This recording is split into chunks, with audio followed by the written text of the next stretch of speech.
நாங்கள் வேதத்திலே பார்க்கின்றோம், ஆதாமுடைய வீழ்ச்சிக்கு பின்பதாக ஆண்டவர் நோவாவை தெரிந்து கொண்டு தனக்கென்ற ஒரு சந்ததியை அவர் ஏற்படுத்துகிறதை பார்க்கிறோம்.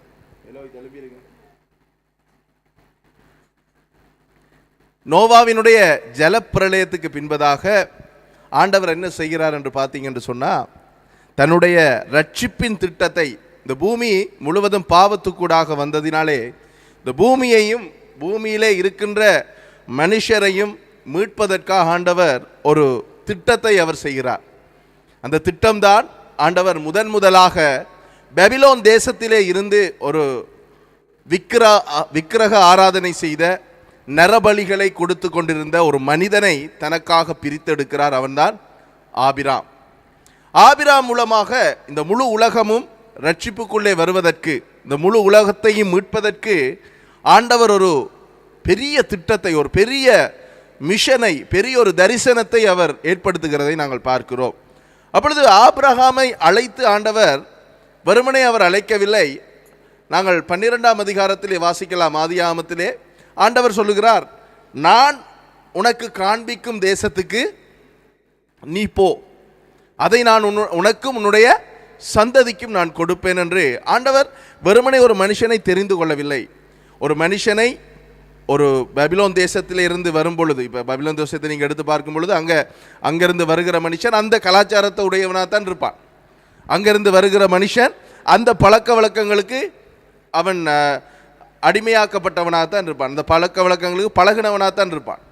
அவனுடைய மொழி வித்தியாசமாக இருக்கும், அவனுடைய பழக்க வழக்கங்கள் அந்த தேசத்துக்குரியதாக இருக்கும். ஆனால் ஆண்டவர் ஆபிரகாமை அழைத்து தன்னுடைய பழக்க வழக்கங்கள், தன்னுடைய கலாச்சாரம், தன்னுடைய முறைமைகளை அவனுக்கு கற்றுக் கொடுத்து ஒரு தேசத்தை உருவாக்குகிறதை பார்க்கிறோம். அதுதான் இன்றைக்கு இருக்கிற இஸ்ரவேல் தேசம். ஆண்டவர் ஆதியாகமம் 15ஆம் அதிகாரத்தில் 18வது வசனத்தில் ஆபிரகாமோடு பேசுகின்ற இந்த வசனத்தை நாங்கள் வாசித்து பார்ப்போம். ஆதியாகமம் 15, 18 தொடக்கம் 21 வரைக்கும் அந்த வசனத்தை நாங்கள் வாசிப்போம். ஓகே. அந்நாளிலே கர்த்தர் ஆபிரகாமோட உடன்படிக்கை பண்ணி எகிப்தின் நதி துவக்கி ஐபிராத்து நதி என்னும் பெரிய நதி மட்டும் உள்ளதும் கேனியரும் கெனிசியரும் கத்மோனியரும் ஏத்தியரும் பெருசியரும் ரெப்பாயீமியரும் எமோரியரும் கானானியரும் கிர்காசியரும் எபூசியரும் என்பவர்கள் இருக்கிறதுமான இந்த தேசத்தை உன் சந்ததிக்கு கொடுத்தேன் என்றார். அப்ப ஆண்டவர் ஆபிரகாமை அழைத்தது மாத்திரமல்ல, ஆபிரகாமிடத்தில் என்ன சொல்கிறார்? இந்த எல்லையிலிருந்த எல்லையேன்னு சொல்றார். அந்நாளில் கர்த்தர் ஆபிரகாமை உடன்படிக்கை பண்ணுகிறார். என்ன செய்கிறார்? ஒரு அக்ரிமெண்டை போடுகிறார். அந்த அக்ரிமெண்ட் என்னன்னு சொன்னா, எகிப்தின் நதி துவக்கி, எகிப்தின் நதி என்ற என்ன நதி? எகிப்தில் இருந்த நதி என்ன? நைல் நதி.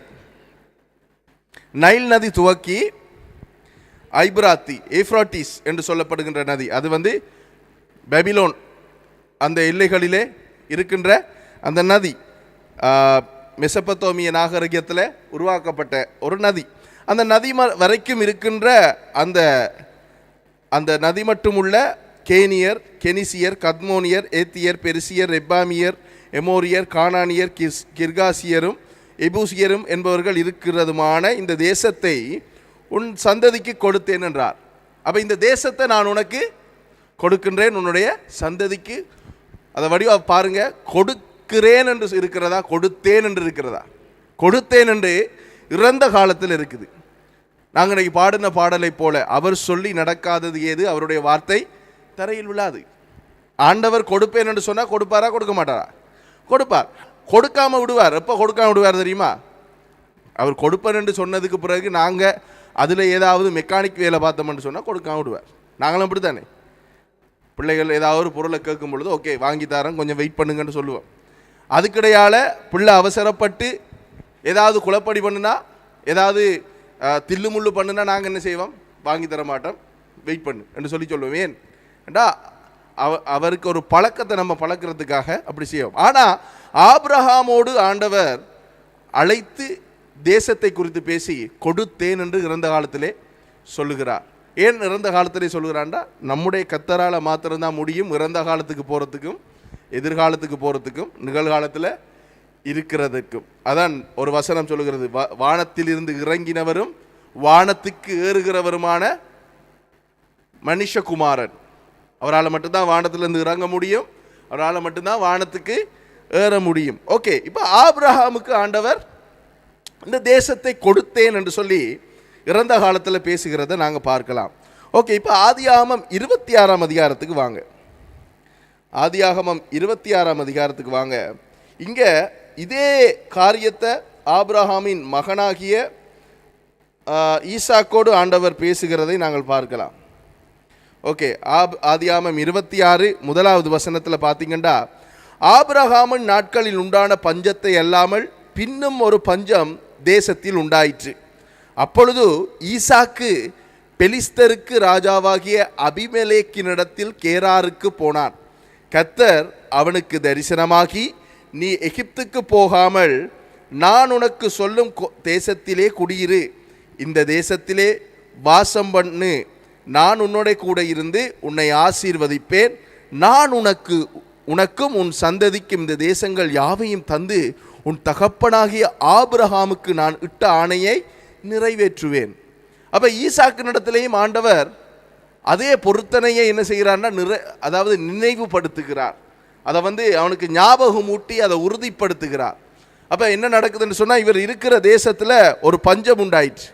இப்போ ஆண்டவர் ஒரு இடத்தை கொடுத்துருந்தாலும் இவங்க என்ன செஞ்சாங்கன்னு சொன்னால், அந்த இடத்துல மட்டும் இருக்கல, அங்கேயும் இங்கேயும் அலைஞ்சு தான் திரிஞ்சாங்க, நிரந்தரமாக அதில் இருக்கல. அப்போ இவங்களுக்கு பஞ்சம் உண்டானோடனே, அந்த காலத்தில் ஒரு வழக்கம், நான் உங்களுக்கு ஆபிரகாமை குறித்து பேசும் பொழுது நான் பேசியிருக்கிறேன். ஆபிரகாமினுடைய காலத்தில் அதாவது பெரிய வல்லரசு நாடாக இருந்தது, 2 நாடு இருந்தது. ஒன்று பெபிலோன், அடுத்தது எகிப்து தேசம். இரண்டுமே பெரிய வல்லரசு நாடு. இன்றைய காலப்பகுதியில் எது வல்லரசு நாடுன்னு பார்த்தீங்கன்னா, அமெரிக்காவை எடுப்பீங்க, இல்லைன்னா ரஷ்யாவை எடுப்போம். பெரிய வல்லரசு நாடுகள், வல்லரசு நாட்டின் பட்டியல் இருக்குது. அப்போ இவங்களுக்கு பஞ்சம் வந்தோடு என்ன நடக்குதுன்னு சொன்னால், இவங்க எகிப்துக்கு ஓடிடுவாங்க. ஏன்னா எகிப்தில் தேவையான எல்லா வசதிகளும் அங்கே இருக்குது. இப்போ கொஞ்ச நாளைக்கு முதல் நம்மளோட நாட்டிலேருந்து இங்கே பஞ்சம் வந்தோடனே எல்லோரும் கனடாவுக்கு ஓடுனாங்க. இப்போ கனடாவில் இருக்கிறவங்களுக்கு கோல் அடிச்சு கேட்டால் ஏண்டா வந்தோம்னு சொல்லுவாங்க. ஏன்? அங்கே வேலை இல்லை, அங்கே மாஞ்சி விடிய விடிய உழைக்க வேண்டும். ஏனண்டா வெளிநாட்டுக்கு போய் உழைச்சி செட்டில் ஆன காலம் முடிஞ்சு.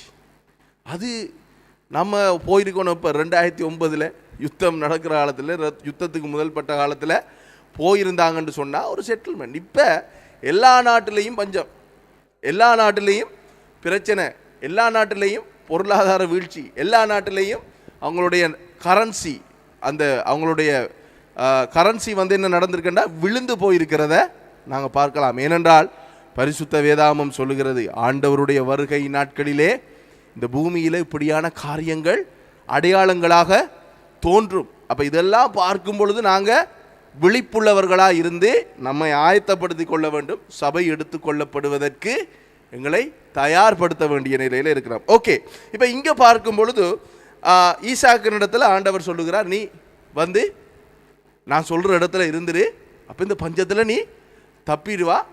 அந்த நீ நான் சொல்கிற இடத்துல நீ இருந்தீன்னா தான் உன்னை நான் ஆசீர்வதிப்பேன், அந்த இடத்த தான் உங்களோட அப்பாட்ட நான் பொருத்தனை பண்ணினேன் என்று சொல்லி ஆண்டவர் பேசுகிறதை பார்க்கிறோம். இப்பயும் என்ன சொல்கிறார்? உன்னை அந்த தேசத்தில் தான் ஆசீர்வதிப்பேன் என்று அவர் சொல்லுகிறார். ஓகே, இப்போ ஆதியாகமம் 28க்கு வாங்க. அதே விஷயத்தை ஆண்டவர் யாக்கோபிட்ட பேசுகிறத நம்ம பார்ப்போம். 28 எடுத்துட்டீங்களா? ஓகே, 13 பாருங்க. அதற்கு மேலாக கர்த்தர் நின்று, இப்போ என்னென்னு சொன்னால், இவன் ஒரு சொற்பனத்தை காண்றான் பெத்தேல் என்கிற இடத்துல. எங்கே? இவர் தன்னுடைய தாய் வீட்டை விட்டு, தாய் மாமன்ற வீட்டை பிரயாணப்பட்டு போக்குள்ள இவர் ஒரு தரிசனத்தை காண்கிறார். அப்போ அந்த சொற்பனத்தில் கர்த்தர் நின்று கொண்டு என்ன சொல்கிறார்ன்றா, நான் உன் தகப்பனாகிய ஆபிரகாமின் தேவனும் ஈசாக்கின் தேவனுமாகிய கர்த்தர், நீ படுத்திருக்கிற பூமியை உனக்கும் உன் சந்ததிக்கும் தருவேன். என்ன சொல்கிறார்? நீ படுத்திருக்கிற இந்த பூமியை உனக்கும் உன் சந்ததிக்கும் நான் தருவேன் என்று யாக்கோபோடு ஆண்டவர் தன்னுடைய பொருத்தனையை மெயின்டைன் பண்ணுறார். ஏன் ஏசாவோட மெயின்டைன் பண்ணுறா? ஏசா அந்த அந்த பொருத்தனைக்கு தகுதியற்றவனாக காணப்பட்டான். அவன் என்ன செஞ்சான்? புத்திர சுயாரத்தை விற்று போட்டான். கூழுக்காக வித்து போனான் புத்திர சுவிகாரத்தை. அவனுக்கு அதை பற்றி அவன் பொருட்டில்லை. அவனுக்கு வேட்டையாடுறதும் சாப்பிட்றதும் அந்நிய ஜாதியில் இருக்கிற பெண்களை திருமணம் முடிக்கிறதும் இப்படியான ஒரு வாழ்க்கை போக்கில் ஏசா இருந்தான். அப்போ ஆண்டவர் என்ன செய்கிறார், யாக்கோபோட வந்து பேசுகிறார், இந்த தேசத்தை நான் உனக்கு தருவேன் என்று. ஓகே, தொடர்ந்து வாசிப்போம். உன் சந்ததி பூமியின் தூளை போல் இருக்கும். நீ மேற்கேயும் கிழக்கேயும் வடக்கேயும் தெற்கேயும் பரம்புவாய். உனக்குள்ளும் உன் சந்ததிக்குள்ளும் பூமியின் வம்சங்கள் எல்லாம் ஆசீர்வதிக்கப்படும். நான் உன்னோட இருந்து நீ போகிற இடத்திலெல்லாம் உன்னை காத்து இந்த தேசத்துக்கு உன்னை திரும்பி வர பண்ணுவேன். நான் உனக்கு சொன்னதை செய்யும் அளவும் உன்னை கைவிடுவதும் இல்லை, உன்னை விட்டு கைவிடுவதில்லை என்றார். அப்ப ஆண்டவர் என்ன சொல்லுகிறார், நான் உன்னை ஆசீர்வதிப்பேன், உன் சந்ததியை நான் பெருக பண்ணுவேன், இந்த தேசத்தை நான் உனக்கு கொடுப்பேன் என்று என்ன செய்கிறார், பொருத்தனை பண்ணுகிறார். அவருடைய உறுதிமொழியை இவர்களுக்கு கொடுக்கிறதை நாங்கள் பார்க்கின்றோம். அதுக்கு பின்பதாக என்ன நடக்குது என்று சொல்லி பார்த்தீங்கன்னு சொன்னால், யாக்கோபுக்கு உங்களுக்கு தெரியும் 12 குமாரர்களும் ஒரு குமாரத்தி, ஒரு பொம்பளை பிள்ளையும் பிறக்குது. அப்போ அந்த நேரத்தில் என்ன செய்கிறாங்கன்னு சொன்னால், அதில் கர்த்தர் ஸ்பெஷலாக எல்லாரையும் தான் தெரிந்து கொண்டார். ஆனால் யோசேப்புக்கு ஒரு ஸ்பெஷல் ஒரு தரிசனத்தை, ஒரு சொப்பனத்தை கொடுக்குறார். அந்த சொற்பனம் நிறைவேறினது. அந்த சொற்பனம் என்னென்று சொன்னால், சகோதரர்கள் எல்லாரும் இவரை வந்து பணிந்து கொள்ளுவார்கள் என்ற சொற்பனம். அப்போ இந்த சொற்பனத்தை இவன் அங்கே சொன்னதும் அவங்களுடைய சகோதரர்கிட்ட சொன்னோன்னே என்ன நடக்குதுன்னு சொன்னால், அவங்களுக்கு எரிச்சல் வந்துட்டு, என்ன நாங்கள் உன்னை வந்து பணிந்து கொள்கிறதா, நான் உன்னை வந்து பணிந்து கொள்கிறதா, பத்தாவதுக்கு என்னுடைய தகப்பனாரும் வந்து பணிந்து கொள்கிறார். இப்போ யாக்கோபிட்டையும் சொல்கிறார், அப்பாட்டையும் சொல்கிறார், அப்பா நீங்களும் தான் என்ன பணிந்து கொள்கிறீங்கன்றி. ஆனால் அவரும் என்ன பணிந்து கொள்கிறதா, என்ன நக்கல் பண்ணுறா என்ற மாதிரி நினச்சிட்டார். அடுத்த பிரச்சனை, யோசேப்போட சகோதரர்களுக்கு எரிச்சல் வந்ததுக்கு காரணம் என்று சொன்னால், யாக்கோபு லேயாலை விட ராகேலை தான் அதிகம், அவர் உண்மையாகவே ராகேலை தான் காதலிச்சார், விரும்பினார், திருமணம் முடிக்கிறதுக்கு ஆசைப்பட்டார். ஆனால் லாபான் என்ன செய்கிறார், ராகேல் லேயாளுடைய தகப்பன் தந்திரம் பண்ணி மூத்தவளை தட்டி விட்டு பிறகு இன்னும் 7 வருஷம் வேலை செஞ்சேன்டா ராகேலையும் தாரன் என்று சொல்லி. அது ஏன் என்று சொன்னால், லாபான் வந்து ஒரு விக்கிர ஆராதனைக்காரன். ஆனால் யாக்கோபு கையிட்டு செய்கின்ற காரியங்களை ஆசீர்வாதமாக இருக்கிறத லாபான் பார்த்தான். ஏன் யாக்கோபு இப்போ இந்த இடத்துல இப்போ நம்ம வாசித்த வசனம் நடக்கும் பொழுது யாக்கோபு இன்னும் வந்து லாபான் இடத்துல போகல. ஆண்டவர் பொருத்தனை பண்ணுறாரு தானே, நான் உன்னை பெருக பண்ணுவேன்டே. அங்கே போய் அவன் என்னத்தை செஞ்சாலும் அங்கே ஆசீர்வாதமாக இருக்கிறது.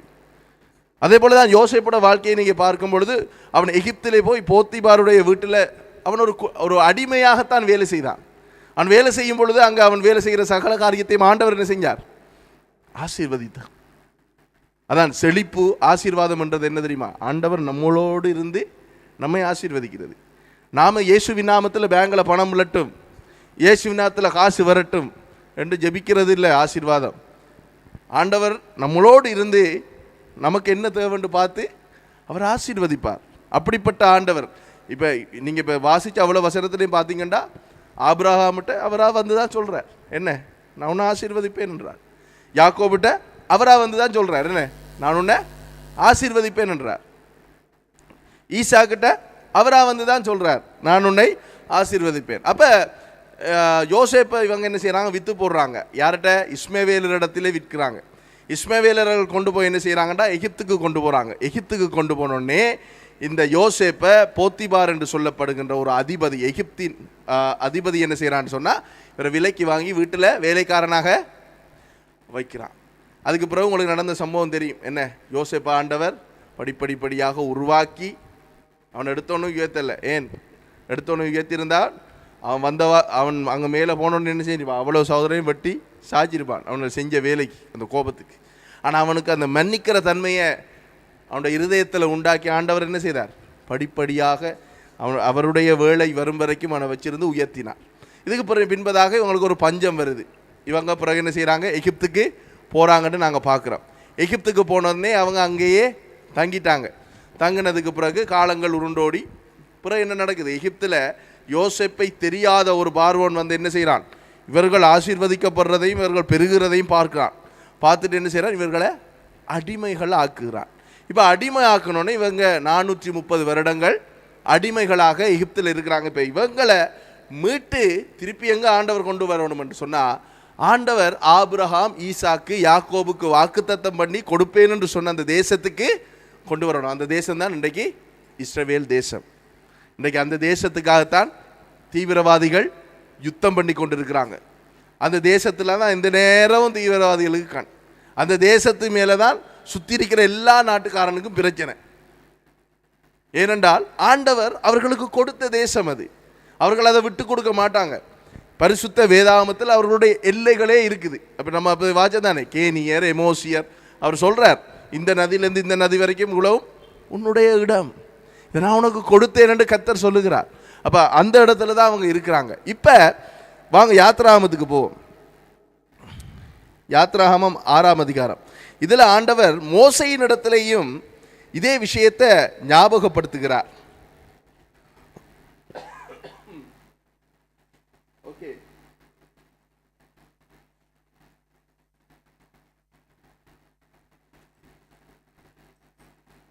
மோசே இடத்திலையும் இதே விஷயத்தை ஆண்டவர் ஞாபகப்படுத்துறதை நாங்கள் பார்க்கலாம். ஓகே, 6ஆம் அதிகாரம் 1வது வசனம் வாசிப்போம் பாருங்க. அப்பொழுது கர்த்தர் மோசேயை நோக்கி, நான் பார்வோனுக்கு செய்வதை இப்பொழுது காண்பாய்.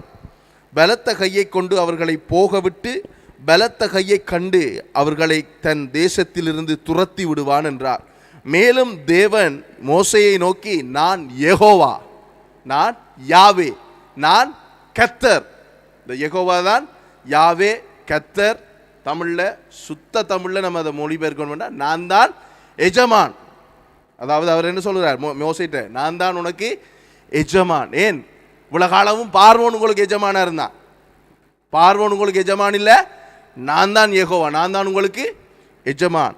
சர்வ வல்லமை உள்ள தேவன் என்னும் நாமத்தினால் நான் ஆபிரகாமுக்கும் ஈசாக்குக்கும் யாக்கோபுக்கும் தரிசனமானேன். ஆனாலும் யெகோவா என்னும் என் நாமத்தினால் நான் அவர்களுக்கு அறியப்படவில்லை. அவர்கள் பரதேசிகளாய் தங்கின தேசமாகிய கானான் தேசத்தை அவர்களுக்கு கொடுப்பேன் என்று நான் அவர்களோட என் உடன்படிக்கையையும் ஏற்படுத்தி இருக்கிறேன். எகிப்தியர் அடிமை கொள்ளுகிற இஸ்ரவேல் புத்திரரின் பெருமூச்சையும் நான் கேட்டு என் உடன்படிக்கையை நினைத்தேன்.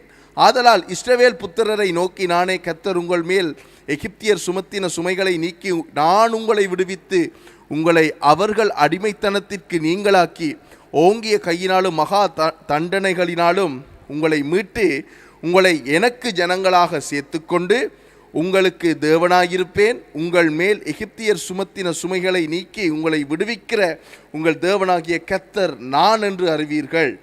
ஆபிரகாமுக்கும் ஈசாக்குக்கும் யாக்கோபுக்கும் கொடுப்பேன் என்று நான் ஆணையிட்ட தேசத்தில் உங்களை கொண்டு போய் அதை உங்களுக்கு சுதந்திரமாக கொடுப்பேன்.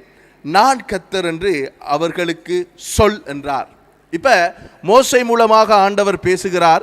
மோசேக்கும் சொல்லுகிறார், என்ன நான் என்னத்துக்கு உன்னை அனுப்பியிருக்கிறேன் என்று சொன்னால், இந்த அடிமத்தனத்திலேருந்து இவங்களை மீட்டு ஆபிரகாம் ஈசாக்கு யாக்கோபுக்கு நான் வாக்குத்தத்தம் பண்ணி அந்த கானான் தேசத்துக்கு உங்களை நான் கொண்டு போவேன். கானான் என்று சொல்லுகிறது ஏன் அது கானான் தேசம் என்று அழைக்கப்பட்டன்னு சொன்னால், கானானியர்கள் அந்த தேசத்தில் வசித்தபடியினால அது கானான் தேசம் என்று அழைக்கப்பட்டது. அந்த கானான் தேசம் தான் இன்றைக்கு இஸ்ரவேல் என்று சொல்லப்பட்டிருக்கு. இப்போ ஆண்டவர் ஆபிரகாமுக்கும் என்ன சொல்கிறார்? கொடுப்பேன் என்று சொல்கிறாரா, கொடுக்க மாட்டேன்றாரா? கொடுத்தேன் என்று இறந்த காலத்தில் சொல்கிறார். ஈசாக்குக்கும் சொல்லுகிறார், கொடுத்தேன் என்று சொல்லுகிறார். யாக்கோபுக்கும் கொடுத்தேன் என்று சொல்லுகிறார். மோசேயின் இடத்திலையும் நான் கொடுப்பேன், அவங்க அங்கே தான் கொண்டு போக போகிறேன் என்று சொல்லுகிறார். நம்முடைய வாழ்க்கையிலையும் நம்ம இதுகளை எடுத்து சிந்திக்கும் பொழுது, ஆண்டவர் நமக்கு ஒரு காரியத்தை செய்வேன் என்று சொன்னால் அதை செய்வார். அவர் செய்யும் வரைக்கும் நாம் என்ன செய்யணும்?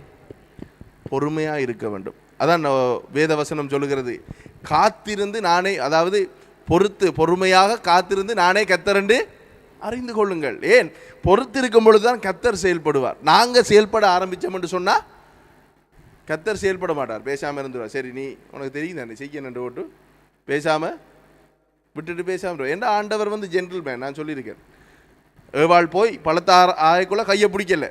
ஆண்டவர் என்ன சொன்னார்? நீ அதை சாப்பிட்டா சாவுவா சொல்லி போட்டு அவர் வைத்தார். அவங்க ஆஞ்சி சாப்பிட்டதுக்கு அப்புறம் என்ன நடக்குது? பாவத்துக்குள்ள வரான். அவர் சொல்கிறார், நீ தானே மிஸ்டேக் பண்ண, நான் ஒன்றும் செய்யலாது. இப்போ ஆண்டவர் என்ன சொல்கிறார்? நான் உனக்கு தருவேன்னு சொல்லுகிறார் தேசத்தை. அப்போ இங்கே தருவேன் சொன்ன தேசத்தை ஆண்டவர் கொடுப்பாரா இல்லையா? கொடுப்பார்.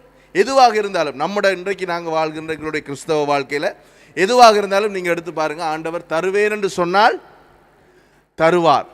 ஏனென்றால் அவர் பொய் சொல்கிறவர் அல்ல. தருவேன் என்று சொல்லி போட்டு தரமாட்டனே என்று சொல்கிறவர் இல்லை.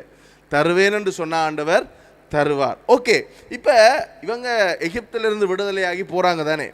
இப்போ ஒரு சம்பவம் நடக்குது. இன்றைய பிரசங்கத்தினுடைய மூல பகுதியே அதுதான். ஓகே, எண்ணாகமம் 13ஆம் அதிகாரத்துக்கு வாங்க.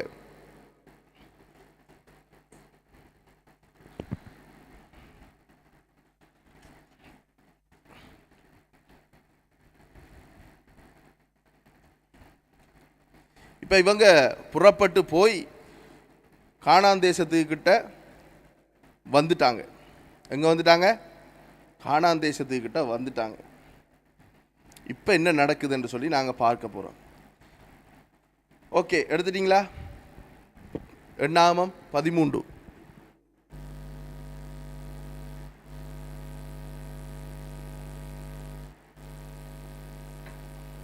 ஓகே, முதலாவது வசனம். கர்த்தர் மோசேயை நோக்கி, நான் இஸ்ரவேல் புத்திரருக்கு கொடுக்கும் கானான் தேசத்தை சுற்றி பார்ப்பதற்கு நீ மனுஷரை அனுப்பு. ஒவ்வொரு பிதாக்களின் கோத்திரத்திலும் ஒவ்வொரு பிரபுவாகிய புருஷனை அனுப்ப வேண்டும் என்றார். மோசே கர்த்தருடைய வாக்கின்படியே அவர்களை பாரான் வனாந்தரத்திலிருந்து அனுப்பினான்.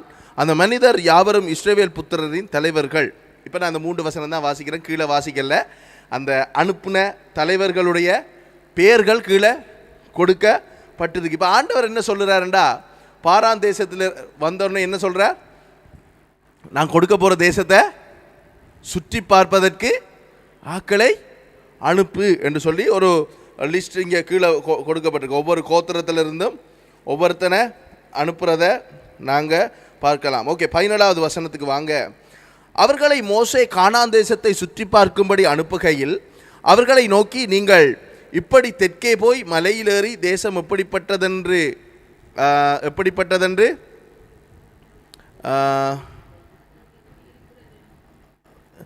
ஓகே எப்படி தேசம் எப்படிப்பட்டதென்றும் அங்கே குடியிருக்கிற ஜனங்கள் பலவான்களோ பலவீனர்களோ கொஞ்சம் பேரோ அநேகம் பேரோ என்றும் அவர்கள் குடியிருக்கிற தேசம் எப்படிப்பட்டது, அது நல்லதோ கெட்டதோ என்றும் அவர்கள் பட்டணங்கள் எப்படிப்பட்டதென்றும் அவர்கள் கூடாரங்களில் குடியிருக்கிறவர்களோ கோட்டைகளில் குடியிருக்கிறவர்களோ என்றும் நிலம் எப்படிப்பட்டது, அது வளப்பமானதோ இளப்பமானதோ என்றும் அதில் விருட்சங்கள் உண்டோ இல்லையோ என்றும் பாருங்கள்.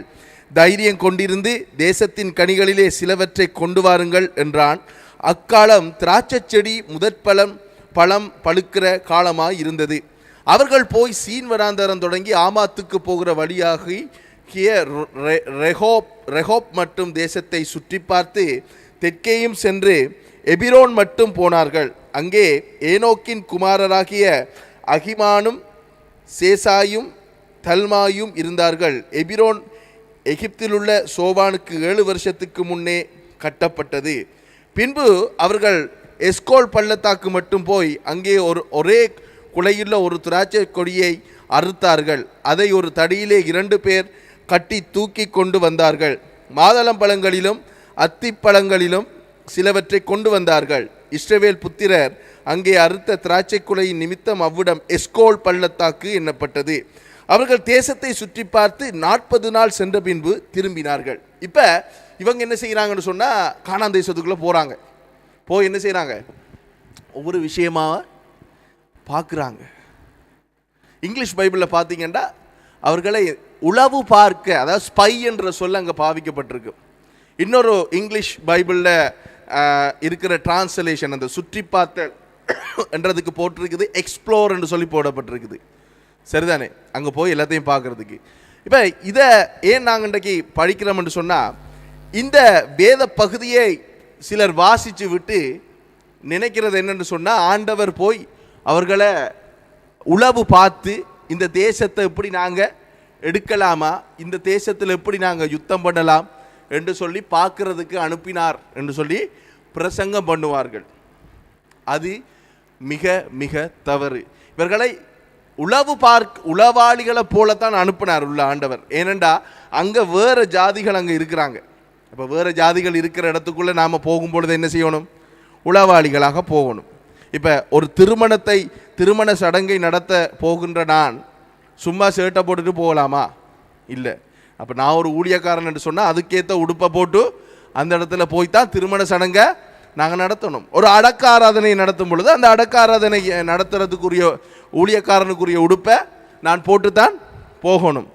இப்போ என்ன சொல்கிறது, கோர்ட்ஸுக்கு போகும் பொழுது என்ன செய்வாங்க? நீதிமன்றத்துக்கு போகும் பொழுது நீதிமன்றத்துக்கு ஏற்ற உடுப்பை தான் போட்டு போகணும். ஷோர்ட்ஸை போட்டு போயிடுமா? போக முடியாது. அப்போ அதை மாதிரி இஸ்ரவேல் ஜனங்களை ஆண்டவர் இந்த கானான் தேசத்துக்குள்ளே அனுப்பும் பொழுது நீங்கள் உளவாளிகளை போல தான் போகணும். ஏன்? அவன் கண்டாண்டா இவங்களை பிடிச்சி கைது செய்திருவான். அப்போ உளவாளிகளை தான் போகணும். ஆனால் ஆண்டவர் இந்த தேசத்தை கொடுப்பேன் என்று சொன்னாரா, கொடுக்க மாட்டேன்னு சொன்னாரா? கொடுப்பேன் என்று சொன்னார். இவங்க எல்லாம் போய் பார்த்து இப்போ திராட்சை ரசமும் பிச்சிட்டாங்க. என்ன பிச்சிட்டாங்க? திராட்சை பழத்தையும் பிச்சிட்டாங்க. பிச்சிட்டு வந்து என்ன நடக்குதுன்னு சொல்லி அங்கே வாசிப்போம். 14ஆம் அதிகாரத்துக்கு வாங்க. ஓகே, நாங்கள் தொடர்ந்து இதில் 13லேயே வாசிச்சுட்டு போவோம். அப்போ திரும்பினார்கள் 25வது வசனத்தில் 26வதுலேருந்து பாருங்க. அவர்கள் பாரான் வனாந்திரத்தில் இருக்கிற காதேசுக்கு வந்து மோசே ஆரோன் என்பவர்களிடத்தில் இஸ்ரவேல் புத்திரராய் சபையார் எல்லாரிடத்திலும் சேர்ந்து அவர்களுக்கும் சபையார் அனைவருக்கும் சமாச்சாரத்தை அறிவித்து தேசத்தின் கனிகளை அவர்களுக்கு காண்பித்தார்கள். என்னத்துக்கு காண்பிக்கிறாங்க? இப்போ ஆண்டவர் ஏன் அனுப்பினார்? நான் உனக்கு கொடுக்க போகிற தேசத்தை போய் பாரு, எப்படி தேசம் உனக்கு கொடுக்க போகிறேன்ட்டு. இப்போ இவங்க சும்மா வரல, அங்கே இருக்கிற கனியெல்லாம் பிச்சுட்டு வந்துட்டாங்க. பிச்சுட்டு வந்து இவங்க வரக்குள்ள சும்மா வந்திருப்பாங்க, இவங்களையும் பிச்சு சாப்பிட்டு தானே வந்திருப்பாங்க. பழத்தை சாப்பிட்டு வந்ததும் இல்லாமல் அதை கொண்டு வந்து என்ன செய்கிறாங்க? சபையார் இங்கே இருக்கிற இஸ்ரவேல் ஜனத்துக்கும் கொடுக்குறாங்க, கனிகளை அவர்களும் கொடுக்குறாங்க.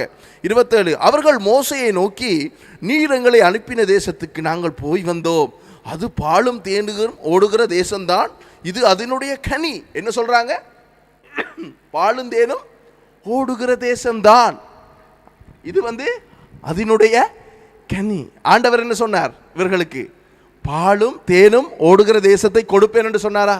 கொடுப்பேன் என்று சொன்னார். இவர்களும் போய் பார்த்துட்டு வந்துட்டாங்க. வந்து இப்போ என்ன செய்கிறாங்கன்னு சொன்னால் மோசேயின் இடத்துல சொல்கிறாங்க. மோசே, சபையார், ஆரோன் எல்லாரும் இருக்கும் பொழுது 28வது வசனம், ஆனாலும் அந்த தேசத்திலே குடியிருக்கிற ஜனங்கள் பலவான்கள், பட்டணங்களில் அரணிப்பானவைகளும் மிகவும் பெரியவைகளுமாய் இருக்கிறது. அங்கே ஏனாக்கின் குமாரரையும் கண்டோம். அமலேக்கியர் தென்புறமான தேசத்திலே குடியிருக்கிறார்கள். ஏத்தியரும் எபியூசியரும் எமோரியரும் மலைநாட்டில் குடியிருக்கிறார்கள். கானானியர் கடல் அருகேயும் யோர்தான் அண்டையிலும் குடியிருக்கிறார்கள் என்றார்கள். அப்பொழுது காலேப் மோசேக்கு முன்பாக ஜனங்களை அமர்த்தி, நாம் உடனே போய் அதை சுதந்தரித்துக் கொள்வோம், நாம் அதை எளிதாய் ஜெயித்து கொள்ளலாம் என்றான். அவனோட கூட போய் வந்த மனிதரோ, நாம் போய் அந்த ஜனங்களோட எதிர்க்க நம்மாலே கூடாது, அவர்கள் நம்மை பார்க்கிலும் பலவான்கள் என்றார்கள். நாங்கள் போய் சுற்றி பார்த்து வந்த அந்த தேசம் தன் குடிகளை பட்சிக்கிற தேசம். நாங்கள் அதிலே கண்ட ஜனங்கள் எல்லாரும் மிகவும் பெரிய ஆட்கள். அங்கே ராட்சத பிறவியான ஏனாக்கின் குமாரராகிய ராட்சதரையும் கண்டோம். நாங்கள் எங்கள் பார்வைக்கு வெட்டுக்கிளிகளைப் போல் இருந்தோம், அவர்கள் பார்வைக்கும் அப்படியே இருந்தோம் என்று சொல்லி, இப்படி இஸ்ரவேல் புத்திரருக்குள்ளே தாங்கள் சுற்றி பார்த்து வந்த தேசத்தை குறித்து துர்ச்செய்தி பரம்ப செய்தார்கள். ஆண்டவர் தான் வேத புத்தகத்தை எழுதினார். அப்போ இந்த சம்பவங்கள் எல்லாம் மோசே மூலமாக பரிசுத்த ஆவியானவர் நமக்கு எழுதி கொடுத்திருக்கிறார். இப்போ ஆண்டவர் ஆபிரகாமுக்கு சொல்லுகிறார், நான் உனக்கு கொடுத்தேன் என்று சொல்லுகிறார். ஈசாக்குக்கு சொல்லுகிறார், நான் உனக்கு கொடுப்பேன் என்று சொல்லுகிறார். இந்த தேசத்தை கொடுப்பேன் என்று. யாக்கோபுக்கு சொல்ல, நான் கொடுப்பேன். மோசேயின் இடத்துல சொல்லுகிறார், நான் உங்களை அவர்களுக்கு வாக்குத்தத்தம் பண்ணின பாலும் தேனும் ஓடுகிற தேசத்துக்குள்ளே கொண்டு போவேன் என்று சொல்லுகிறார். இவங்களை ஆண்டவர் அனுப்புனது என்னத்துக்கு? போய் சுற்றி பார்த்துட்டு வாங்க. இப்போ நாம் உதாரணத்துக்கு என்ன செய்கிறது? ஒரு வீடு வாடகைக்கு எடுக்க போகல, என்ன சரி நீங்கள் போய் பார்த்துட்டு வாங்க. அங்கே என்ன சொல்லுவார்? போய் பார்த்துட்டு வாங்க, எப்படி நல்ல வீடா என்று சொல்லி, ஏறலாமா இறங்கலாமா குழுகுழு என்று இருக்குதா என்று சொல்லி பார்த்துட்டு வாங்கன்று. நாம் போய் எடுத்த வீடு எப்படி இருக்கும்? குழுகுழு என்று தான் இருந்தது. அப்போ நாம் போய் முதல்ல ஒரு பொருளை வேண்டக்குள்ளே பார்ப்போம், ஆண்டவர் அனுப்புனது நீங்கள் போய் பாருங்க, நான் உங்களுக்கு எப்படியான ஒரு இடத்தை ஆயத்தப்படுத்தி வைத்திருக்கிறேன் பாருங்க. உங்கள்கிட்ட ஆலோசனை கேட்கல, அதை எடுக்கலாமா, அதை கொடுக்கலாமா, அதை எப்படி வாங்கலாம்ன்றதை பற்றி கேட்கல. ஆண்டவர் பொருத்தனை கொண்ட பண்ணினார்னா அதை நிறைவேற்றுவார். ஏனென்றா அவர் பொய் சொல்லுகிறதுக்கு மனுஷன் இல்லை, அவர் மனம் மாறுகிறவரும் இல்லை. ஈவன் ஆண்டவர் என்ன சொல்றது, ஒருத்தனை ஆசீர்வதிச்சாரண்டா அந்த ஆசீர்வாதத்தை எடுத்துட்டு அந்த மனுஷன் ஆண்டவருக்கு நன்றி கட்டத்தனமாக நடந்தா கூட ஆண்டவர் அந்த ஆசீர்வாதத்தை பறிக்க மாட்டார். அவன் என்ன செய்வான் தெரியுமா, அதோடே இருந்து அழுந்தி சாவுவான். ஆண்டவர் சிஸ்டம் அதை ஆண்டவர் விளையிடுவார். ஆசீர்வாதம் இல்லாமல் அவன் அறந்து போகிறதுக்கு காரணம் என்ன தெரியுமா, ஆண்டவர் கொடுத்த ஆசீர்வாதத்தை அவன் வேறு என்னதுக்காக பயன்படுத்தி இல்லாமல் ஆயிட்டு போயிடுவான். அப்போ இங்கே இஸ்ரவேல் ஜனங்கள் போயிட்டு வந்து என்ன செய்கிறாங்க, துர்ச்செய்தியை பரப்பினார்கள். யார்கிட்ட, இந்த ஜனங்களுக்குள்ள என்ன செய்தாங்க, இந்த தலைவர்கள் போய் துர்ச்செய்தியை பரப்பினார்கள். ஒரே ஒருத்தம் மட்டும் தான் சொன்னான். என்ன சொன்னான், அதை நம்ம இப்பயே போய் சுதந்திரித்து கொள்ளுவோம் என்று சொல்லி சொன்னான். ஏன், அது ஏற்கனவே கொடுக்கப்பட்ட ஆயிற்று. அவனுக்கு அந்த அதனுடைய தெளிவு இருந்திருக்குது பாருங்க. அவனுக்கு அந்த தெளிவு இருந்தது. என்ன தெளிவு, அதை ஆண்டவர் கொடுத்துட்டார். கொடுப்பேன்னு சொன்னால் கொடுப்பார், அடுத்த கதை தேவையில்லை. ஆனால் மற்றாக்கள் ஐயோ அங்கே இருக்கிறார்கள் ஏனாக்கின் குமார். ஏனாக்குன்னு சொன்னால் அவங்க கொஞ்சம் பெரிய மனுஷர். ராட்சதர் ரெண்டு போட்டோன்னே டக்கண்டு அந்த நாளில் இந்து சமயத்தில் இருந்த தேவர்கள் அரக்கர்களை நினைக்கக்கூடாது. ராஜா அரக்கர்கள் அந்த அந்த அரக்கர்களை பற்றி இல்லை, அவங்க கொஞ்சம் சைஸில் பெருத்தார்கள் நம்மளை மாதிரி. அப்போ அதை கண்டோன்னே இவன் பார்த்தான், இதை அடிக்கலுமா என்று சொல்லி இவன் சிந்திச்சான். ஆண்டவர் அதை பற்றி கேட்கல, இவங்கள்ட்ட வந்து ரிப்போர்ட் கேட்கல. நீங்கள் பார்த்துட்டு வந்து சொல்லுங்க என்ன மாதிரி இதை எடுக்கலாமா, இல்லாட்டி வேறு ஏதாவது உங்களுக்கு நான் ஆப்ஷன் ஒன்று தரையான்னு சொல்லி கேட்கல. ஆண்டவர் இந்த தேசத்துக்கு இவங்களை கொண்டு வரணும்ன்றது தான் நோக்கம். ஆனால் இவங்க என்ன செஞ்சாங்க, துர்ச்செய்தியே பரப்பினார்கள். 14ஆம் அதிகாரத்திலிருந்து வாசிப்போம். அப்பொழுது சபையால் எல்லாரும் கூக்குரலிட்டு புலம்பினார்கள். ஜனங்கள் அன்று கிராமம் முழுதும் அழுது கொண்டிருந்தார்கள். இஸ்ரவேல் புத்திரர் எல்லாரும் மோசேக்கும் ஆரோனுக்கும் விரோதமாக முறுமுறுத்தார்கள். சபையார் எல்லாரும் அவர்களை நோக்கி, எகிப்து தேசத்திலே செத்து போனோமானால் நலமாயிருக்கும், இந்த வனாந்திரத்திலே நாங்கள் செத்தாலும் நலம், நாங்கள் பட்டயத்தால் மடியும் படிக்கும், எங்கள் பெண்ஜாதிகளும் பிள்ளைகளும் கொள்ளையாகும் படிக்கும் கர்த்தரங்களை இந்த தேசத்துக்கு கொண்டு வந்தது என்ன, எகிப்துக்கு திரும்பி போகிறதே எங்களுக்கு உத்தமம் அல்லவோ என்றார்கள். எப்படி பேசுகிறாங்க, ஆண்டவர் சும்மா கொண்டு வந்தாரா இவங்களை எகிப்திலிருந்து? மோசேயும் ஆரோனும் போய் யார் பார்வோன்ட்ட போய் நாங்கள் பாலும் தேனும் ஓடுற தேசத்துக்கு போப்புறோம், நாங்கள் ஆராதிக்க போப்புறோம் என்னன்னா, ரியலி வாவ் போயிட்டு வாங்க என்று சொல்லி அனுப்பி வச்சான். ஒருத்தரையும் அனுப்பல அவன். ஆண்டவர் என்ன செய்தார், 10 வாதைகளை கொண்டு வந்தார் எகிப்து தேசத்தில். வல்லரசு நாடு என்ன செய்தது, இந்த வாதைகளால் அழிந்தது. அவ்வளவு அற்புதங்களை ஆண்டவர் அங்கே செய்தார். அவர்களுடைய முழுமுதற் கடவுள் வரைக்கும் அடித்தார் ஆண்டவர். நைல் நதிக்கு அடித்தார், தவளையை கொண்டு வந்தார், வெட்டுக்கிளிகளை கொண்டு வந்தார், கல்மழை பெஞ்சது, முதற்பேரானவர்கள் செத்து போனார்கள், எல்லாமே செத்து போச்சு. அப்படியான ஒரு வாதைகளை கொண்டு வந்தார். இதெல்லாம் இவங்க பார்த்தாங்களா இல்லையா? பார்த்தாங்க. இவங்க அங்கான இருந்தாங்க, எகிப்தில் தான் இருந்தாங்க. ஆனால் இவங்களுக்கு அது ஒன்றுமே நடக்கலை, அவங்களுக்கு மட்டும் நடக்கிறத பார்த்தாங்க. இப்போ நம்ம இலங்கையில் இருக்கிறோம், பெரிய அழிவொன்று நடக்குது. அதான் அந்த கலிஃபோர்னியா தீ விபத்தை பார்த்தீங்கன்னு சொன்னால் ஒரு ஆள் சொல்கிறார், அவ்வளவும் பற்றி இருக்குது, ஒரு வர்ற வீடு மட்டும் பத்தலே. அவர் வந்து சொல்கிறார், ஆண்டவர் என்னை காப்பாற்றினார் என்று சொல்லி. சிலாக்களுக்கு அதை பார்க்கும் பொழுது சும்மா சொல்கிறார் போல என்று சொல்லி, அவிசுவாசம் உள்ளவர்கள், வார்த்தையில் வளராதவர்களுக்கு எந்த நேரமும் அப்படித்தான் இருக்கும். என்ன உடைக்கணும், எந்த நேரம் உடைச்சா தான் சரி அவங்களுக்கு. இங்கே ஆண்டவர் பாதுகாப்பில் தான் நம்ம இருக்கிறோம்ன்றது புத்தியே இல்லை. ஏனென்றா வேதத்தில் ஆண்டவர் சொல்லுகிறார், என் ஜனங்கள் அறிவில்லாமையினாலே அழிந்து போகிறார்கள், முட்டாள்தனமாக இருக்கிறார். என் ஆண்டவர் ரட்சிக்கப்பட்டு இயேசுவை ஏற்றுக்கொண்டு வேதத்தை வாசித்து ஜெபம் பண்ணி ஆண்டவருக்கு பின்னால் போகிறவனுக்கு ஆண்டவரோட பாதுகாப்பு இருக்குமா இல்லையா? 91ஆம் சங்கீதம் 1வது வசனம் என்ன, எலோயித் சங்கீதம் 91:1 என்ன?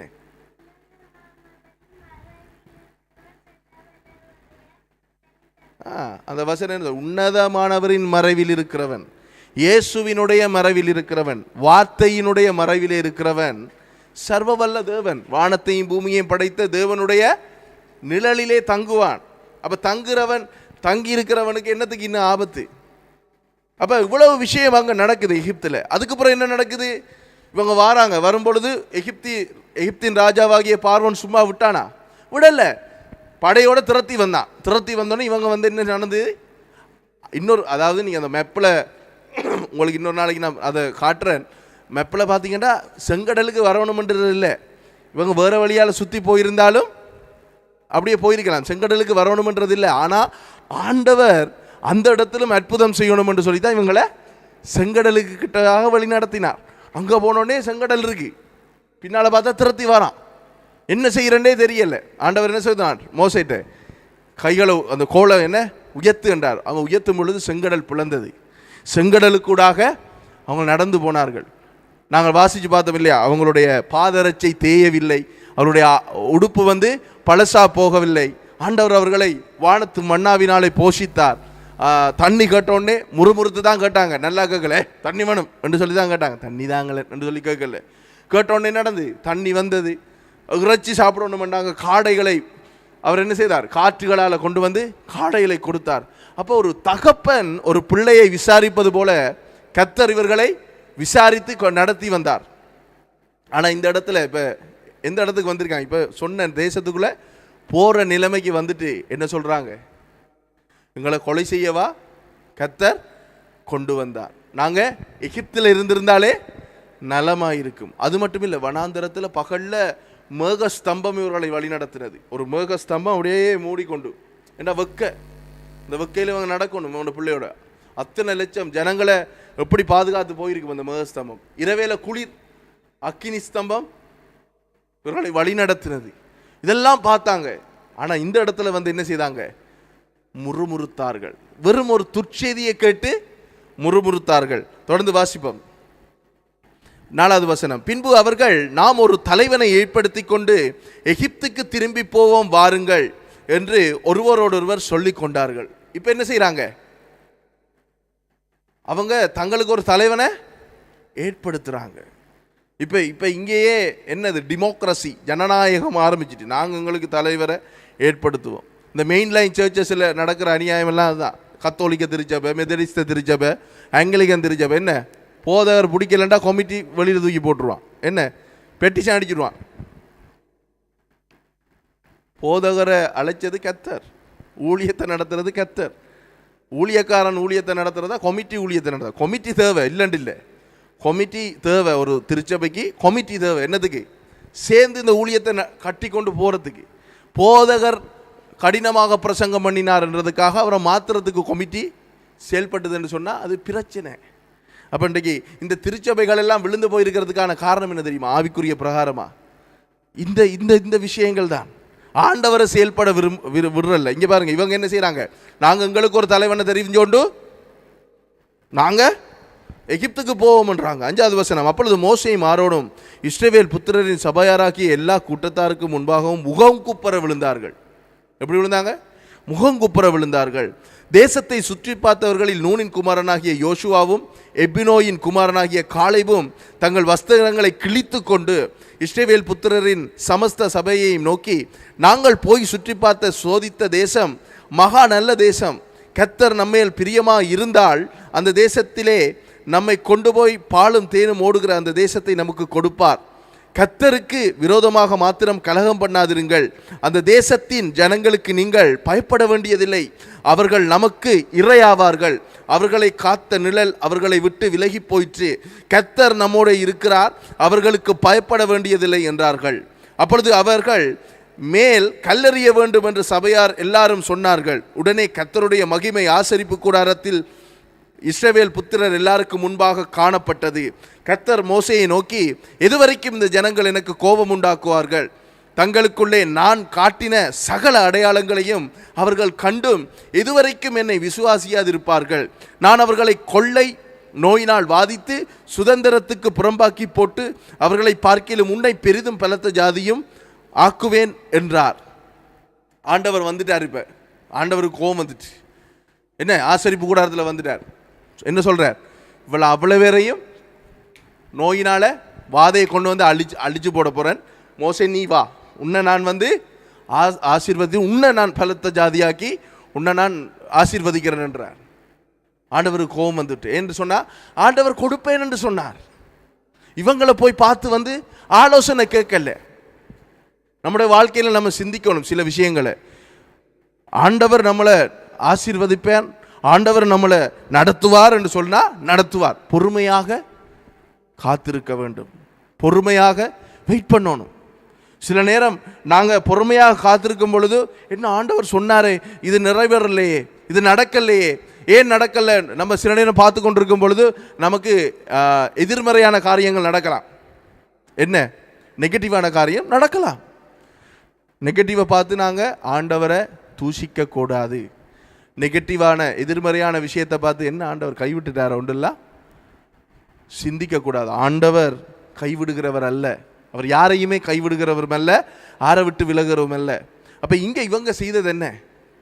ஆண்டவர் கொடுப்பேன் என்று சொன்ன தேசத்தை போய் எடுத்துக்கொள்ளாமல் ஆண்டவருக்கு விரோதமாக செயல்பட்டு ஆண்டவருடைய ஊழியக்காரனாகிய மோசேக்கு விரோதமாகவும் இவர்கள் செயல்பட்டதை பார்க்கிறோம். அப்போ அப்படி இருந்தும் மோசேட மனப்பாங்க பாருங்க.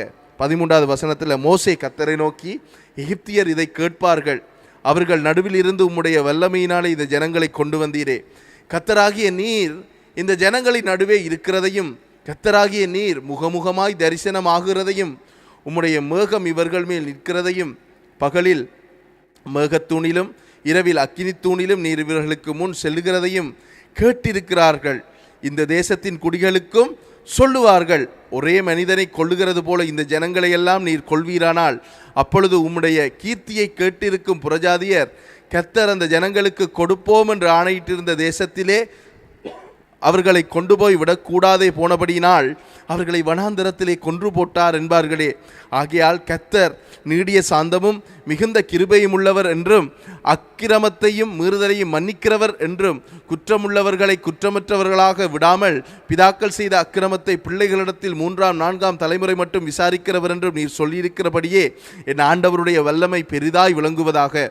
உமது கிருபையினுடைய மகத்துவத்தின்படியேயும் எகிப்தை விட்டது முதல் இந்நாள் வரைக்கும் இந்த ஜனங்களுக்கு மன்னித்து வந்ததின் படியேயும் இந்த ஜனங்களின் அக்கிரமத்தை மன்னித்தருளும் என்றான். அப்பொழுது கர்த்தர் உன் வார்த்தையின்படியே மன்னித்தேன். இன்றைக்கு நம்மடாக்கள் என்ன சொல்லியிருப்பாங்க? எஸ் லார்ட், வெரி குட், ஆமென், அடியும் ஆண்டவரே, என்ன அடியும் ஆண்டவரே, இறக்கும் ஆண்டவரே.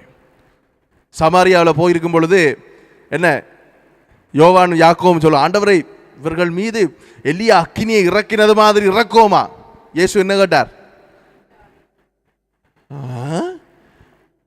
அக்கினி, ஃபயர், நீங்க என்ன ஆவியுடையவர்கள்?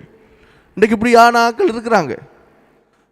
கொஞ்சம் பணிஞ்சு போய் கொஞ்சம் இறங்கி போய், சரி ஜனங்கள் பிள்ளைதான், தவறு தான், என்ன இன்றைக்கு அப்படியான ஒரு வீட்டை தான் போகிறோம். அவங்க வரல தான், இங்கே அவங்களுக்கு எத்தனையோ தடவை சொன்னோம் தான், அவங்க கேட்கல தான். அவங்க எப்படியோ அது அவங்களோட பிரச்சனை. ஆனால் நன்மை செய்ய திராணி இருந்தும் அதை நாம் செய்யாதே போனால் அது நமக்கு பாவமாக இருக்கும். அப்போ நாம் நம்மளோட ஊழியத்தில் அதை நம்ம எப்பயுமே கவனமாக செய்யணும். அப்போ மோசையை பார்த்தீங்க, மோசையோட மனதை பார்த்தீங்க எப்படி? ஆண்டவரே ப்ளீஸ் அழிச்சிடாதே ஆண்டவரே. உங்களுக்கு தெரியுமா, மோசே கூட கானானுக்குள்ளே போகல, தெரியும் தானே உங்களுக்கு? ஏன் போகல? இப்போ இந்த இந்த இந்த விண்ணப்பம் பண்ணுறாரானே, இதுக்கு முதல் தான் அந்த சம்பவம் நடந்தது. என்ன, அந்த கண்மலையை அடித்தார் தானே, பேச சொல்ல அடித்தார். அந்த சம்பவம் இதுக்கு முதல் தான் நடந்தது. இப்போ மோசே கூட போக மாட்டார். மோசே நம்ம என்ன பார்க்க பார்த்தீங்களா எப்படி என்று? அவர் போக போகிறது இல்லை, அவர் இதுக்குள்ள போக போகிறது இல்லை. ஆனால் அந்த ஜனங்கள் போகட்டும் என்று சொல்லி அவன் ஜெபிக்கிறான், அவர்களுக்காக பரிந்து மன்றாடுகிறான். அதுதான் அந்த தகப்பனின் இருதயம், அதுதான் ஊழியக்காரனுடைய சரியான இருதயம். ஒருத்தன் பின்வாங்கி போயிட்டான்னு சொன்னால் எச்சரிக்கை தான் வேணும், எச்சரிக்கை கூடான்னு சொல்லலை. அதே நேரம் அவனில் அன்பும் காட்டணும், அவனை ஆதாயப்படுத்த, அவனை திருப்பி என்ன செய்யணும்? அவன் வந்து இங்கே 5 ரூபா 10 ரூபா போட்டு நாம வயிறு வளர்க்குறதுக்கு இல்லை. சில ஆக்கள் நினைக்கிற இவர் ஆதாயப்படுத்துறதுக்கு முயற்சி செய்கிறார், இவரை சபையில் நம்பர்ஸை கூட்டுறதுக்கு, இல்லைண்டா இங்கே காணிக்க வருது. உங்களோட காணிக்க எங்களுக்கு என்னதுக்கிறாப்பா? தேவையான அளவு கத்தர் இப்போ போஷிக்கிறார், தேவையான அளவுக்கு கத்தர் வழிகளை திறந்து வச்சுக்கிறார். அதை நான் பார்க்குறேன். உங்களுக்கு அது காணிக்க தேவையில்லை. ஆனால் நாங்கள் ஏன் உங்களுக்கு நல்லதை சொல்கிறோம் ஏண்டா, நீங்கள் மனம் திரும்பி ஆண்டவரிடத்தில் வாங்க, ஆண்டவரோடு இருக்கிற உறவில் நீங்கள் மீண்டு உங்களை கட்டி கொள்ளுங்க. அந்த உறவில் நீங்கள் உங்களை கட்டி கொள்ளும் பொழுது நீங்கள் கர்த்தருடைய சமூகத்துக்குள்ளே ஆண்டவர் வரும் பொழுது அல்லது நீங்கள் செத்து போகும் பொழுது போகிறதுக்கான சந்தர்ப்பங்கள் வாய்ப்புகள் ஏற்படுவதற்கான ஒரு வழி அது. அப்போ மோசே அப்படித்தான் ஜெபம் பண்ணினான். அப்போ இன்றைய செய்தி என்னன்னு சொன்னால், வாக்குத்தத்தம் பண்ணப்பட்ட தேசம். சும்மா வாக்குத்தத்தம் பண்ணல, பல ஆண்டுகளுக்கு முன்பதாகவே ஆண்டவர் வாக்குத்தத்தம் பண்ணின தேசம். ஆபிரகாமுக்கு கொடுத்தேன் என்று சொன்னார். கொடுப்பேன், கொடுக்கிறேன் என்று சொல்லல, கொடுத்தேன் என்று இறந்த காலத்திலே பேசினார். ஈசாக்குக்கும் உன்னுடைய தகப்பனோடு நான் இப்படி ஒரு பொருத்தனை உடன்படிக்கை பண்ணியிருக்கிறேன் என்று அதை அவர் என்ன செய்தார்? நினைவுபடுத்துகிறதை நாங்கள் பார்க்கிறோம். அதுக்கு பிறகு யாக்கோபிடத்தில் வந்து என்ன சொல்கிறார்? யாக்கோபிடத்தில் வந்து சொல்லுகிறார், ஆபிரகாம் ஈசாக்குக்கு இதை கொடுப்பேன், நீ இந்த படுத்திருக்கிற இந்த தேசத்தை நான் கொடுப்பேன் என்று சொல்லி நான் சொன்னேன். அப்போ மோசேயின் இடத்துல வந்து சொல்லுகிறார், நான் ஆபிரகாமின் தேவனும் ஈசாக்கின் தேவனும் யாக்கோபின் தேவனுடைய தகப்பன்மாருடைய தேவன் நான் அவர்களை பாலும் தேனும் ஓடுகிற தேசத்துக்கு கொண்டு போவேன். பாலும் தேனும் ஓடுகிற தேசம் என்று ஆண்டவர் ப்ளூடா விடலை, சும்மா கதைக்கல. அவர்களை அது உண்மைதானான்னு பார்க்கறதுக்கு தான் இவங்களை அனுப்பினார். என்னதுக்கு அனுப்பினார்? எப்படி இந்த தேசம் போய் பார்த்துட்டு வாங்கணும் என்று சொல்லி அனுப்பினார். நிறைய பேர் இந்த பகுதியை எப்படி எடுக்கிறேன்னு சொன்னால், அதை நம்ம எடுக்கலாமா என்று சொல்லி வேவு பார்க்க அனுப்பினாராம் என்று சிலாக்கள் சொல்லுவாங்க பிரசங்கம் பண்ணும் பொழுது. வேதத்தில் அப்படி ஒன்று இல்லை, வேவு பார்ப்பேன் என்று. ஏண்டா ஆபிரகாமுக்கு கொடுத்தேன் என்று இறந்த காலத்தில் சொன்னதை என்னத்துக்கு இவங்க போய் வேவு பார்த்து எடுக்கலாமா எடுக்கலாதா? ஆண்டவர் இவங்களோட என்ன போர்ட் மீட்டிங் வைக்கவா அனுப்புனார்? வாங்க என்ன மாதிரி என்ன வெப்பன்ஸ் பாவிப்போம், M16 அடிப்போமா, AK-47 கொண்டு அடிப்போமான்னு டிஸ்கஸ் பண்ணுறதுக்கு அவர் அழைக்கலை. ஆண்டவர் அவர்களை அனுப்பினதை நோக்கம், நான் சொன்னது அவ்வளவும் இருக்காண்டு பார்த்துட்டு வா. அவங்க பார்த்துட்டு வந்தாங்க. இவனை சரியான ஆக்களாக இருந்தால் என்ன செஞ்சிருக்கணும்? திராட்சை பழத்தையும் கொண்டு வந்திருக்கக்கூடாது, அதில் நம்ம போயிடலாம். திராட்சை பழத்தையும் கொண்டு வந்து சாப்பிட்டு போட்டல இல்லை, அங்கே இருக்கிறார்கள் பெரிய பெரிய ஆக்கள் அறியாங்க, கஷ்டம். ஆண்டவர் கொடுப்பேன் என்று சொன்னதை கொடுப்பார். ஆனால் இஸ்ரவேல் ஜனங்களுடைய மனப்பாங்கு எந்த நிலையில் இருந்தது? அதை எடுத்துக்கொள்கிற மனப்பாங்கில் இருந்ததா? இந்த நேரமும் குறை கூறுற குற்றம் சொல்கிற மனப்பாங்கில் இருந்ததா? இன்றைக்கு அப்படி கிறிஸ்தவர்கள் இருக்காங்க, இந்த நேரமும் குறை, இந்த நேரமும் குற்றம் சொல்லிக்கொண்டு, எந்த நேரமும் பிசாசு, எந்த நேரமும் பிசாசு வரும், எந்த நேரமும் வரும். ஆண்டவரோடு இருந்தால் ஆண்டவர் பாதுகாப்பார் தானே, பிறகு எந்த நேரம் பேய் பிசாசு. ஆண்டவர் கொடுப்பாருண்டா கொடுப்பார், அதை பிசாசு இல்லை, யாருமே தடை பண்ண முடியாது. வடிவாக விளங்கி கொள்ளணும். நீங்கள் பிசாசுக்கு முதல் எதிரி நாங்கள் இல்லை, இயேசுதான் எதிரி. ஏனென்றா அவன் உன்னதமானவருக்கு ஒப்பாவேன் என்றான். அவனுக்கு பிரச்சனை இயேசுவோட தான். நம்மளோட அவனுக்கு எந்த பிரச்சனை இருக்குது தெரியுமா? நாங்கள் இயேசுவை பின்பற்றுறதால தான் அவனுக்கு பிரச்சனை. அப்போ நம்மளை உன்னதமானவர் பாதுகாக்கும் பொழுது நமக்கு ஏன் அவர் பிரச்சனையை அவன் கொண்டு வந்து போட? அப்போ நாங்கள் சரியான முறையில் எங்களுடைய ஆவிக்குரிய ஜீவியத்தில் நாங்கள் கவனமாக சரியாக ஜெபம் பண்ணி வேதத்தை வாசித்து ஆண்டவரோடு நாங்கள் நடக்கும் பொழுது நிச்சயமாக நமக்கு அவருடைய பாதுகாப்பு உண்டு. சர்வவல்லவருடைய நிழல் நம்மளே தங்கும், நாங்கள் அதுக்குள்ளே தான் இருப்போம். அப்போ இங்கே பார்த்தீங்கன்னு சொன்னால் மோசே சொல்லுறான், அவர்களை நீங்கள் எப்படி நடத்தி வந்தீங்க? அக்கினி ஸ்தம்பத்தில் நடத்தி வந்தீங்க, மேக ஸ்தம்பத்தில் நடத்தி வந்தீங்க, இதெல்லாம் செஞ்சு போட்டு நீங்கள் அழிச்சிங்கண்டா அவங்க என்ன சொல்லுவாங்க? பரியாசம் பண்ணுவாங்க. ஆண்டவர் ஒரு நாளும் தன்னை பரியாசம் பண்ண விட்டார். அவர் தன்னை பரியாசம் பண்ணுறதுக்கு செய்ய மாட்டார். இன்றைக்கு ஆண்டவருடைய காரியங்கள் பரியாசமாக மாற்றப்பட்டிருக்கு. இன்றைக்கு ஃபேஸ்புக்கில் எல்லாம் பார்த்தீங்கன்னு சொன்னால் பரியாசம் பண்ணி தள்ளுறாங்க. ஏன் பரியாசம் பண்ணுறாங்க என்றா நம்ம ஆக்களோட செயற்பாடு தான் அதுக்கு காரணம். நாம் சரியாக நாம் நார்மலாக சாதாரணமாக இருந்தோம்னு சொன்னால் பரியாசம் பண்ண வேண்டிய அவசியம் இருக்காது. அதனால் எங்களுக்கு இன்றைக்கு இந்த சம்பவத்தின் அடிப்படையில் நாங்கள் கற்றுக்கொள்கிறதுண்டா, நம்முடைய வாழ்க்கையிலையும் ஆண்டவர் எதை நமக்கு கொடுத்திருக்கிறாரோ அதை நிச்சயமாக நிறைவேற்றுவார். நாங்கள் அது வரைக்கும் காத்திருக்க வேண்டும். சில நேரம் உங்களோட குடும்பத்தில் ஒரு ஆக்கள் சில நேரம் வழி தப்பி போயிருக்கலாம், ஆண்டவர் சொன்ன வழியோடு. அவங்கள கொண்டு வரும் வரைக்கும் நம்ம கொஞ்சம் அவர்களுக்காக மோசேயை போல ஜெபிக்க வேண்டும். அது நம்ம மேல் விழுந்த கடமை. ஓகே.